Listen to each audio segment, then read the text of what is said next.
To touch that someone. To touch that someone you were in love with when it seemed that life only had two modes, start and play.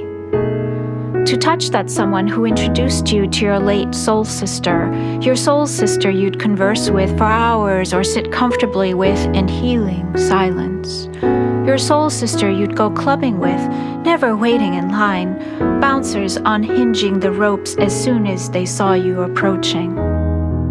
To touch that someone who knew your deceased friend who was like a second mother, the one you'd turn to with every single piece of news.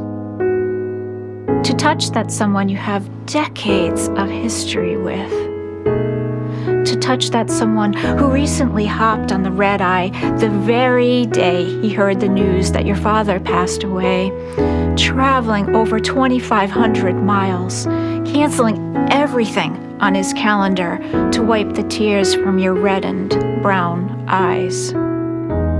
To touch that someone who has listened for weeks without invalidating your emotions, discounting your loss by mentioning your dad's age, cutting off the conversation, or casting judgment. To touch that someone who understands what grief is in every fiber of his being.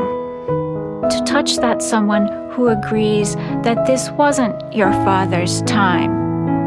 To touch that someone who always ends each phone call with you, not with goodbye, but with the phrase, in a minute. To touch that someone whose arms only feel like today, like now, like tomorrow.